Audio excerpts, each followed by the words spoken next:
What's up? Part 2 of the best gear to bring on primitive camping. And it's not because I'm saying that this particular brand is best, but I'm going for what is best to bring when out camping. And do it maybe a bit primitively. So it's not to do with the brands, but it has to do with the equipment. I'm not sponsored by any way, and you might notice that the gear I'm presenting in this series is quite budget or quite cheap or fairly priced.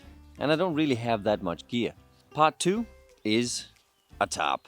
I have the DD Hammocks super light tarp right here. It's about 460 grams, which is just fine for me.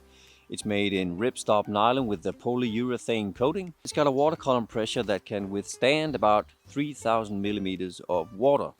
I've camped in all kinds of weather and this has never failed me. Not even the slight drizzle you get from a bit of a cheaper tarp. If you angle this right and keep the water from pooling, this will keep you dry as a bone all night. The DD Superlight comes with 4 of these orange aluminum pegs and 4 guy lines. Let's set it up and talk some bullshit. I love sleeping under a tarp. In fact, I'm gonna bet that my kid is gonna spend half of his childhood under such a thing. So you can kind of say he's gonna have a sheltered childhood. And as you may have noticed, this series focuses first and foremost on one of the most important survival skills, and that is shelter. Getting yourself out of a harsh environment. When it's really fucked, like rain, wind, snow, cold, you can last about 3 hours, is the rule. So first and foremost, you gotta get yourself out of harm's way, because Mother Nature is a bitch. Mother Nature is a hoe. Or you can just say she's a cruel mistress. Now what I like about sleeping on the ground is just that, closer feeling to nature. Just like waking up and taking a peek outside and it's just there. Yeah, you can say you can do that in a hammock, but I really like the feeling of being just completely stationary. Just waking up, throwing my hand to the side and feel the frozen or wet ground.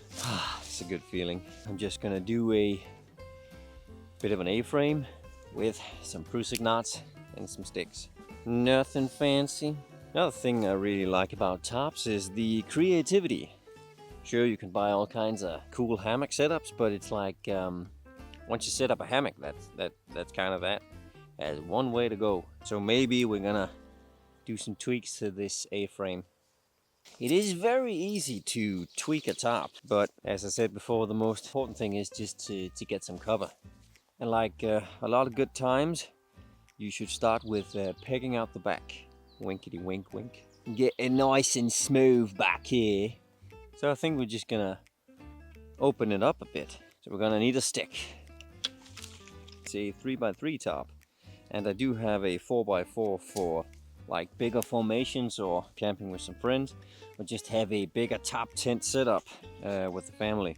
But most of the time I find bringing this 3x3 setup is just perfect for what I want to do. So many possibilities. I'm just gonna have to get a bit creative. There's no right or wrong way to do this. I've done this kind of stuff many times. If it works, it works. Fuck all those special knots and stuff. It's good to know, and I do use a lot of them. But you don't need any special expertise to set up a tarp. Just use any old square knot or overhand knot. Just tie that sucker down. This adjustable hitch here is a guy line hitch. I have it in one of my reels, and I'll probably do a video on it sometime, but for now, this will do. Now setting up a tarp, there's a lot of finicky stuff. Everything needs to be adjusted along the way. Let's put in the last peg, see how it looks. Yeah, son of a birch bark, there's a hole in my tarp. Interesting. It's a bit of a weird setup, like a half-open A-frame. Well, that's fine, the water is not pooling together, but it is dropping right down in this window I have in my tarp. So I gotta get that fixed, but there's a slope. The water, if there is any, will run down here. And I still have a nice view. Let's have a sit. So besides that hole right there, this is actually quite a clean and good looking setup. Not a bad setup. It's just a kind of a bastardized A-frame, but a lot of space for me and my gear. My second pick for the best gear to bring primitive camping, definitely a tarp. poncho for covering yourself, and when you need shelter for camping, a tarp. That's just my pick. Let me know what you got down in the comments, and see you later.